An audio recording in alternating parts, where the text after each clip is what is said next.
चौधरी असलम बड़े एक मतलब कि हमने खुद रिसेंट उनकी जो डेथ हुई है, फिर हमने उनकी वीडियोस और उनका जो स्टाइल था चलने का, वाइट कपड़ों में अक्सर वो रहते थे, और उनकी एक तो वो शहादत के बारे में या उनकी मौत के बारे में बताइएगा, और दूसरा राव अनवार का किस तरह उन्होंने भी अपना दबदबा रोब जो है वो रखा, और फिर उनका वो मसूद कत्ल केस के अंदर भी जो है वो कहते हैं कि वो इनकाउंटर करने वाले वही थे। देखिए, अगर इस हवाले से ना कराची में यूं तो बहुत से पुलिस अफसरान आए होंगे, मिसाल लाहौर में बेशुमार आए हैं। बिल्कुल। उस दौर में भी राव अनवार का नाम क्यों हुआ था कि बेशुमार पुलिस मुकाबलों में उसका नाम आता था। बिल्कुल। उसकी आला शख्सियात की आशीर्वाद भी थी, तल्लक भी था, और यही वजह थी कि आपको याद होगा कि राव अनवार किस तरीके के साथ पेश हुए थे अदालत में। ठीक है। और उसके बाद सारे मामलात में क्लियर भी हुए थे। चौधरी असलम एक दबंग ऑफिसर थे, इसमें कोई शक नहीं कि उसने बहुत सारे वहाँ पे दहशतगर्द आप कहेंगे, जो खतरनाक दहशतगर्द थे, उनका सफाया किया था। और वो खुद ये बात कहा करते थे कि मेरी जिंदगी को खतरात लाहक हैं। और आपने देखा होगा कि वो एक ऐसा ऑफिसर था कि जो खुद उसने अपनी गन हर वक्त हाथ में पकड़ी होती थी। उसका एक स्टाइल था बिल्कुल ऐसे ही कि उन्होंने जब गाड़ी से उतरना है और एक लंबे मैगजीन वाली एक उनके हाथ में जो जदीद एक पिस्टल होता था, वो एवरी टाइम एक आदमी सिगरेट दूसरे आदमी पिस्टल, एक स्टाइल हुआ करता था उनका। बिल्कुल। तो राव अनवार और चौधरी असलम के जो मामला थे, चौधरी असलम के बारे में अगर कहा जाए तो वो एक जेन्युइन क्राइम फाइटर शख्स था। ठीक है। उसने बड़े बड़े दहशतगर्दों का खात्मा किया। राव अनवार की जो शोहरत थी वो इस हवाले से मतनाज़ा थी कि उसने मुफादात की खातिर पुलिस मुकाबले किए। बिल्कुल ठीक है। और चूंकि आला सियासी शख्सियात की आशीर्वाद हासिल थी, तो सेफ हो गया। ठीक है। अब लाहौर में ये सूरत हाल कभी भी नहीं रही। ठीक है। ठीक है। अभी मैं थोड़ा सा आपको फिर बताऊंगा कि जो असल में उस एसएसपी का हम जो जिक्र कर रहे थे, मैं थोड़ा सा उसकी तरफ वापस आऊंगा कि टीपू ट्रकांवाला के उसके साथ तल्लुकात क्यों खराब हुए थे। कि टीपू ट्रकांवाला का ये गिला था कि सारी जिंदगी हमारे डेरे से ही उसका सिस्टम चला है, बाप के दौर से। ठीक है। उसके कहने पे मैंने नाम भी शामिल किए, 2 नाम, जिसमें एक आबिद बाक्सर और एक शफकत बगा भट्ट था। ठीक है। उसके बाद फिर यही लोग जाके टीपू ट्रकांवाला मरहूम से कहते थे कि उनके साथ सुलह कर या उनको माफ़ी दे, केस से निकाल। ठीक है। उसमें 2 नाम थे, एक डीएसपी साहब थे उस वक्त सीआईए के, उमर विरक, उनका नाम भी आता था कि वो शफकत बगा भट्ट की सिफारिश करते थे। ठीक है। ठीक है। तो उसी एसएसपी के दौर में ये सब लोग बरी भी हो गए। इस चीज की तकलीफ टीपू ट्रकांवाला को थी कि इन्होंने हमारे साथ वफादारी नहीं की। बिल्कुल ठीक है। ठीक है। उन सबको क्लियर कर दिया। क्लियर किनको किया? तीफी भट्ट, गोगी भट्ट, मलक हसन।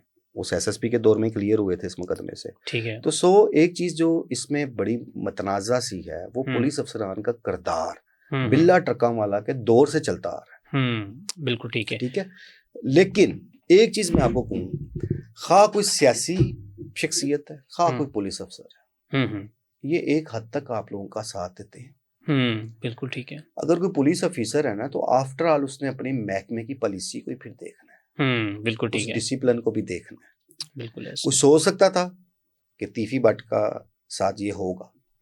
उनका अपना बड़ा असर रसूख था महकमा पुलिस में। बिल्कुल ऐसे सोच सकता था? कभी भी।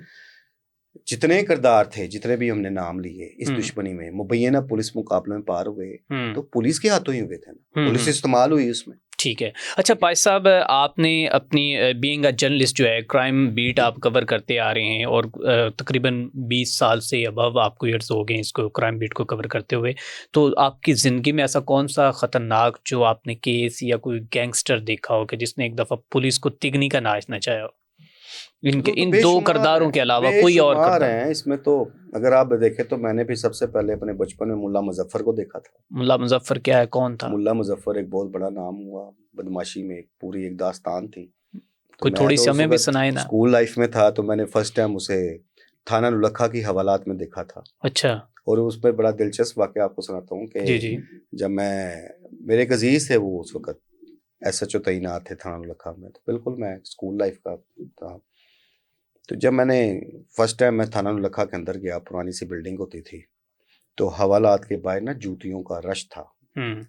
तो वहाँ पूछा तो उन्होंने कहा जितने लोग अंदर हैं ये सब उनकी जूतियाँ। तो एक करैक्टर मुझे नजर आया उसमें, वाइट रंग का उसने कुर्ता पहना हुआ, वाइट रंग की उसने धोती बांधी हुई थी, ठीक है, और बाटा की उसने सॉफ्टी चप्पल पहनी हुई थी चमकी हुई, और ये उसकी मूछ, और बड़ी दबंग पर्सनालिटी। तो वो मैंने देखा, मैंने कहा इस शख्स ने अकेले जूती पहनी हुई है। मतलब मेरे ज़हन में जो एक बचगाना सा सवाल मासूमाना आया कि उसने अकेले ने जूती पहनी, उसे किसी ने नहीं मना किया। तो वो फिर उस वक्त तारुफ हुआ ये मुल्ला मुजफ्फर है। अच्छा। अब उस वक्त हमें क्या बदमाश का पता था यहाँ पर, ये तो जेहन में था कि कोई क्रिमिनल है, कोई चोर होना, कोई डाकू ना, यही होता है ना बच्चों के जेहन में, तो पुलिस चोर डाकू बस ये, तब बदमाशों का तो नहीं पता था। बिल्कुल ठीक है। तो मुल्ला मुजफ्फर की बड़ी दबंग आवाज़ होती थी। तो अक्सर जब मैंने थाने जाना, मैं अपने वालिद साहब के साथ जाता था, मेरे एक अजीज़ तैनात थे वहाँ पे। तो जब मैंने हवालात के सामने से गुजरना, क्योंकि हवालात के सामने से गुजर कर आप थाने के अंदर जाते थे एंट्री पे, तो उसकी आवाज़ दबंग आती थी, खुर्रम शहजाद। अच्छा। और फिर मैं वहाँ खड़ा उससे बातें करता रहता था। तो मुझे कहता था यार तेरे जो अंकल हैं बड़े सख्त हैं, तो जो SHO थे, कहते थे, मैं कहता तुम्हारे अंकल बड़े सख्त हैं। तो मैंने एक दफ़ा उससे सवाल किया कि आपने कहाँ चोरी की थी, तो उस कॉन्सेप्ट तो वही था ना कि चोर होते हैं, डाकू होते हैं। मैंने कहा आपने क्या चोरी किया था? कहता मैंने तो कोई चोरी नहीं की। तो मैं कहा फिर आपको पुलिस ने को पकड़ा हुआ है? हंस पड़ा आगे से, कहता नहीं मेरा कुछ झगड़ा हुआ था उसमें मुझे पकड़ा हुआ। भाई ये एक छोटी बात थी, उसके बावजूद जो टाइम गुजरता गया, अखबारात में पढ़ना शुरू हो गए, तो मुल्ला मुजफ्फर का बड़ा फिर एक नाम सामने आता क्या था। और क्या किया उसने? आज भी डिस्कशंस होती हैं, उसके जो कारनामे थे, उसकी भी कोई दुश्मनियां थी, उसने भी कत्ल किए हुए थे, उसकी भी लड़ाई झगड़े थे, एक किरदार हुआ है मुल्ला मुजफ्फर। सो उसके बाद बहुत सारे ऐसे लोग आए। अच्छा, लेकिन एक मुल्ला मुजफ्फर को पुलिस ने, मैं आपको बताऊं, जितना मर्जी बड़ा गैंगस्टर आया, जितना मर्जी बड़ा नामी ग्रामी बदमाश आया, पुलिस से ज्यादा तगड़ा कोई नहीं होता। और आप इन सब का अगर आप हिस्ट्री में जाएं, तो फिर वो हिस्ट्री का एक हिस्सा बन गए। टॉप 10 से ज्यादा मैंने अपने होश में लाहौर में खौफ किसी का नहीं देखा।